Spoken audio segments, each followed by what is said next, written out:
So this is the setup right now. This is all the stuff that I'm gonna need to set up the terrarium here.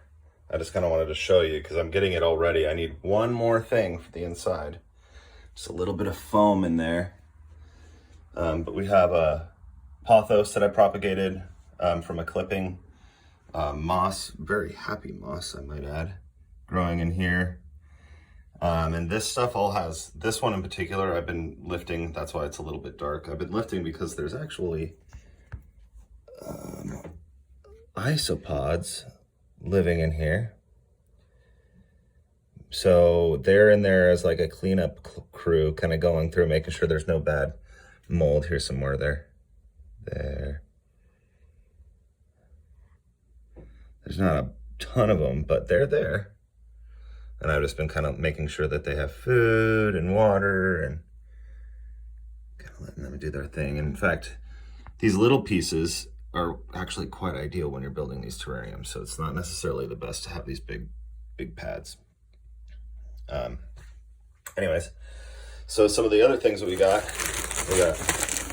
rep the soil. I'm gonna mix this. This has got like a bunch of stuff. That's what's actually growing this right here. So it's got, you know, a lot of like, basically it needs to be able to filter. It wants some natural vibes, you know.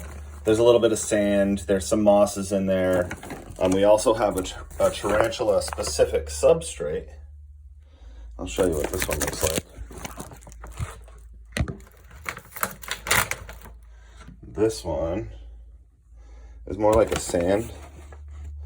So I'm gonna do a little bit, I'm gonna do two gradients. I'm gonna do, the bottom layer is gonna be this stuff. The drainage layer, right? You've seen these guys. Then we're gonna do a blend of some of this soil and this soil. And then underneath that blend, we're gonna do just this soil. And hopefully that'll help with filtration and give this stuff a good substrate to kind of grow onto. Although I have a feeling that might like this better.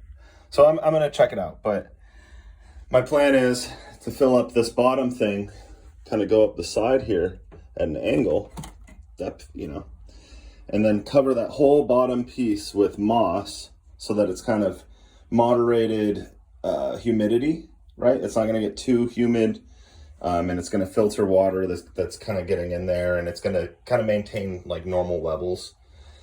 Then you're going to put this cork bark up along the side, right? And I want to get foam covered in the back. I'm going to scrape the foam off with a razor blade and then put silicone on all over the surfaces.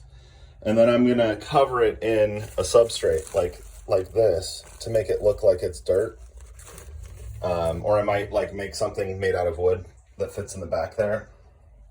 My first step right now is to just let this sucker dry because I just sealed this in with silicone. And I just tested it for, like it's waterproof, right? Anyhow, I thought you might find this interesting and I wanted to share it with you.